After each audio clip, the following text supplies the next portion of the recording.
Dobrý den, moje jméno je Václav Dohnal a vítejte u sledování videa, které vám ukážu, jak vyplnit daň z nemovitých věcí pro rok 2014 pomocí elektronického formuláře EPO 2 na stránkách Ministerstva financí České republiky. Jako vzor příkladu jsem zvolil bytovou jednotku, čili byt, nacházející se v katastrálním území Nová ulice ve městě Olomouc. Takže vrátíme se na stránku daňového portálu, kde mezi všemi těmi možnými formuláři si najdeme daň z nemovitostí, daňové přiznání k daní z nemovitých věcí od roku 2011 včetně. Takže dostali jsme se na samotný formulář, kde hned na začátku zvolíme průvodce a ten se nás v prvním kroku zeptá, jakou nemovitost se vlastně jedná. Řekli jsme si, že si to ukážeme na bytu. Co se týče bytu, jsou zde dvě volby, údaje, které se vztahují k bytu nebo nebytovému prostoru s podílem na pozemku, ještě jednou to tady takhle podtrhnu, s podílem na pozemku, a nebo samostatná jednotka. Ta samostatná jednotka má těch voleb trochu míň. Rozdíl mezi tím je v tom, že podle paragrafu 2 odstavce 2 zákona 338 1992 sbírky pozemky, které jsou součástí jednotky a pozemky ve spoluvlastnictví všech vlastníků jednotek v domě s těmito jednotkami nejsou předmětem daně z pozemků. Takže pokud máte byt, který vlastně stojí v bytovém domě a ten dům je na pozemku a nemáte kolem toho nic víc, jenom ten pozemek pod tím domem, tak se vás týká ta volba spodní, protože vůbec žádný pozemek jakoby nedadíte. Pokud samozřejmě ale k tomu bytu patří ještě nějaké další pozemky, zahrádka nebo nějaký dvorek nebo něco takového, který nejsou jakoby zastavěná plocha, tak potom vás týká tato volba. Ale protože jsme si zvolili případ ten standardnější, kdy vlastně pod bytem je jenom pozemek toho domu, tak zvolíme tuhletu volbu. Co se týče osvobození jednotky dle paragrafu 9, můžete se podívat, nebo podívejte se do toho zákona, odkaz na zákon je v součástí článků tohoto videa, zda vaše nemovitost není osvobozena, ale z největší pravděpodobností nebude, protože se jedná o nemovitosti typu školní budova, státní, hřbitovy a církevní a podobně, takže většinou tohleto se netýká. Co se týče volby v pozdějším termínu, je to volba v případě toho, že jste se stali majitelem nemovitostí někdy, řekněme, v prosinci loňského roku, či roku 2013. To je datum, kdy jste podali vkladové řízení na katastrální úřad, ale bylo zavkladováno až v roce 2014. A protože vlastně majitelem se stáváte zpětně k tomu zavkladování, k tomu datu podání, ale katastr to zapsal až v roce 2014, tak vám je udělán nějaký odpustek a můžete to daňové přiznání podat až 3 měsíce později, protože se může třeba stát, že jste to podali, řekněme, 31. prosince 2013 a katastrální úřad to zavkladuje až koncem ledna a už byste to daňové přiznání nestihli podat, tak v tomhle případě je tato volba pro vás.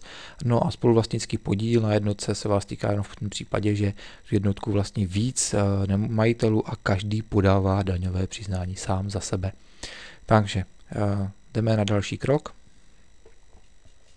Vyplníme kraj, v kterém se nachází nemovitost, územní pracoviště, pro které budeme podávat daňové přiznání, a další volby nás v tomto případě už nezajímají. Můžeme pokračovat dál.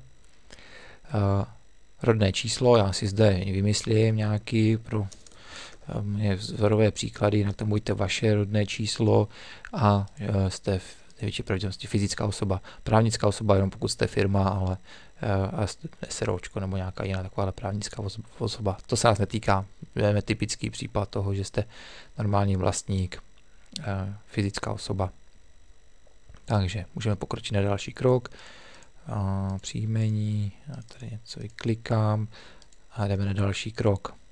Tak, zase údaje o daňovém subjektu, čili o vás, vaše bydliště, Ferstrová, číslo popisné, číslo orientační, takže tady plníme nějaké číslo popisné, orientační, obec, tam je našeptávač, takže začnete vypisovat Olomouc a už se vám to vyplní. Telefon, e-mail, jedno z toho doporučuji za tomu finančnímu úřadu sdělit, pokud se může stát, že uděláte někde nějakou chybu v tom daňovém přiznání, finanční úřad vás může lépe a jednodušeji zkontaktovat, vyřídíte to třeba telefonicky za pár minut a je to hotový.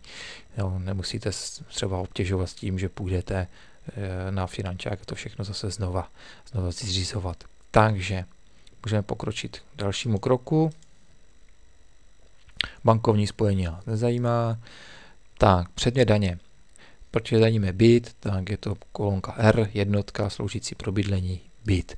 Tady je důležité ještě sjet zde na poslední řádek 310 a zde je důležité uvést koeficient buď 1,2 nebo 1,22 podle paragrafu 10 odstavce 3 zákona a ten říká, že tady podle nápovědy k řádku 310, že výše koeficientu je 1,22, pokud součástí jednotky pozemek přesahující zastavěnou plochu, anebo je-li součástí užíván pozemek ve spoluvlastnictví všech vlastníků jednotek v domě užívaný společně s těmito jednotkami. Čili jinými slovy, pokud pozemek je větší než je zastavěná plocha, nebo k tomu pozemku nebo užíváte jakoby s tím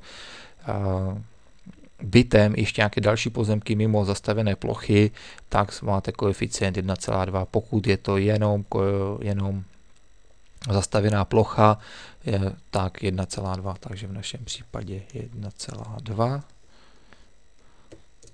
Tak a můžeme postoupit na další krok. Katastrální území, to se vyčtete, když tak v listu vlastnický, katastrální území, máme tady Nová ulice, takže vypíšeme tam Nová ulice, už tady máme našeptávač, vyplní kód katastrální území, můžeme pokročit na další krok.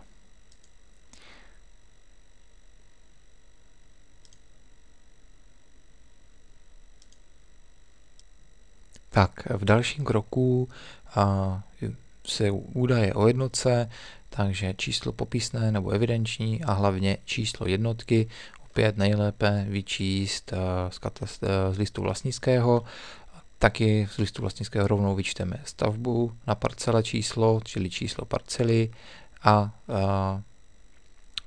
číslo, to je lomítko, jo, či to může být za lomítkem, takže na to se podíváme do toho listu vlastnického a podle listu vlastnického je číslo popisné a číslo jednotky, takže číslo popisné je 1134 a číslo jednotky je 33. A co se týče čísla parcel, takže ten dům stojí na parcele 1037/1 a 1037/2. Takže tady to vyplníme. 1134 je číslo popisné, číslo jednotky 33, stavba na parcele 1037/2. Rok dokončení stavby neznám, ale je to starší dům, někdy z roku 1970, takže vedeme 1970. Právní vztah, vlastník, jo, jsme vlastník. A výměra zastavené plochy, čili výměra toho bytu, v našem případě 41 metrů. A můžeme pokračovat na další krok. Tady máme rekapitulaci jednotky. Pokud bychom měli více bytových jednotek, můžeme použít volbu nový řádek. kdybychom přidali další bytovou jednotku, tam ale samozřejmě nemáme, takže můžeme se vrátit. Teď nám tady vznikl řádek navíc, ten smažeme a můžeme postoupit k dalšímu kroku. Přehled listů, pokud bychom měli ještě nějaké pozemky, takže bychom danili pozemky, tak bychom tady mohli přidat pozemky. Kdybychom měli na více staveb, můžeme přidat další stavbu tady pomocí těch tlačítek. Nic víc už přidávat nebudeme, takže jdeme na další krok. Dostali jsme se na přehled, na závěr. Protokol chyb, důležitá věc, upozorňujeme to, že jsem udělal někde nějakou chybu, pravděpodobně to bude asi to rodné číslo, ano, rodné číslo, takže to mě tady nevadí, že se mohou uvedl špatně pro mé vzorové případy, takže se vrátíme na ten závěr. A jsou tady dvě důležité volby. Uložení pracovního souboru ve formátu XML. Doporučuji to všem uložit si to pro případ, kdybyste potřebovali udělat nějakou změnu v tom daňovém přiznání, nebo příští rok přikoupíte další nemovitost, nebo přistavíte, nebo prodáte něco s tím, prostě změníte to svý daňové přiznání, tak si ho natáhnete, uděláte jenom příslušné úpravy a vytisknete, ušetříte si tím dost práce a taky studování znovu všech těch věcí kolem toho.